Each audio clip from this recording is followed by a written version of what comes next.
Now, breast milk is the first and most important primary source of nutrition for newborns. Mothers are advised to feed their babies exclusively for the first 6 months of life before introducing other foods. August is Breastfeeding Awareness Month, and this week is the World Breastfeeding Week. The theme for this year, Support Breastfeeding for a Healthier Planet, aims to call on governments to protect and promote women's access to skilled breastfeeding counseling, which is a critical component of breastfeeding support. Joining me via Skype is the Executive Director, Royal Nursing Consult, Julie Mogbo. Julie, thank you for joining us on the news at this time. Thank you for having me. Now, help us understand how the benefits of breastfeeding, because according to the WHO, a majority of Nigerian mothers are not taking advantage of this. Thank you very much. You are very correct that the knowledge of the benefits that come with breastfeeding is quite low. There still is a huge lacuna in that regard. And one of the reasons for this is that the way and manner the women are being educated, the model through which this information is passed on to the mothers may not be as effective. So there is a need to look again into this. It will be like doing the same thing over and over again if we keep highlighting the benefits without addressing the challenges that these women might be facing and why they aren't complying with breastfeeding their babies exclusively for the first 6 months of life. So there are challenges that are there. We have the benefits. Yes, we know that it helps. There are certain active factors that come with the breast milk that helps the immature immune system of the babies. So it protects them from coming down with the two most killer diseases that we experience, so which is the pneumonia and diarrhea. If we know these infections affect children. So building their immune system through exclusive breastfeeding reduces their chances of them coming down with these diseases. And then we also have situations where it increases the relationship between mother and child. Whenever a mother is breastfeeding her baby, she takes time to run through from head to toe, and at that point, the mother is able to observe certain signals or signs of underlying conditions. There have been cases where a mother would detect, oh, the eyes of my babies are yellowish, or I can see some white spots in the inner lip of my baby. So you take that time to run your eyes and scan your baby from head to toe. You might observe something that would need a professional's attention and you go to the hospital. Right. Then one other aspect we also encourage them on is it helps save them some money.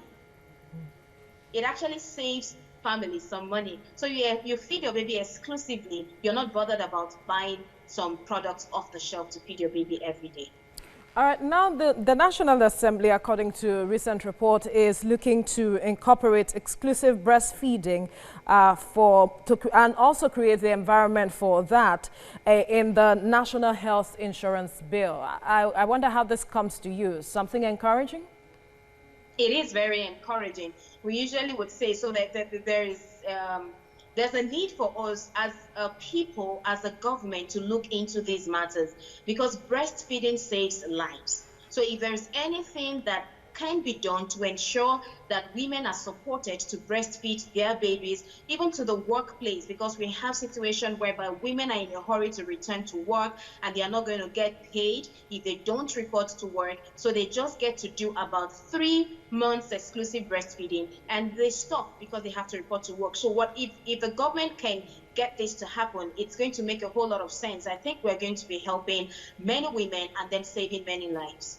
Now, the issue of skilled counseling is also a major challenge here, according to some experts. How do we begin to address this, seeing that we want to look in the direction of encouraging mothers breastfeed their children exclusively? Thank you very much for that. I did a run-through on social media, and I discovered, just like in other health conditions or transitions, we find out that we have unsolicited counsel from people from all over. So one of the challenges I have experienced that new couples, now when I address the issue of breastfeeding, pregnancy, I approach it from a family perspective. So I do not consider the woman as an individual, because there are certain factors that are playing in her environment that might hamper the breastfeeding process. So there has to be a consideration of the family and the environment in which she operates, so that we know how we can leverage that environment to help her achieve her breastfeeding goals. So we have situations I have encountered personally where a couple invited me and I was coaching them. Then they said, please, I think you need to come again so you speak to my mom, because they had a challenge of the mother trying to tell them that you have to introduce water, you have to give this, you have to give that. So we have that infiltration into their own family system. So that's one challenge. We need to begin to give an orientation, to create an awareness that, please, we know you love your daughters, you love your sons and all that. That's speaking to mothers, mother-in-laws, aunties, and older women. We know you love your grandbaby, but please let your children seek professional counseling on how they can achieve their breastfeeding goals. We need to understand what their goals are. Do you want to extend it to more than 6 months? Do you want to do 6 months? Are there challenges that you're having? Do you desire to breastfeed your baby for 6 months exclusively, but you are finding it difficult to do that? How can we help you? So it's important for us to create an awareness, an aggressive awareness, that family members, please, when it comes to the babies from the family, from a nuclear family, allow the parents take decisions. You can offer your counsel. They are at liberty to either take it or not. We All right. appreciate their counsel, but please, they need to seek professional counseling. All right, Julie Mogbo, thank you so much for speaking with us.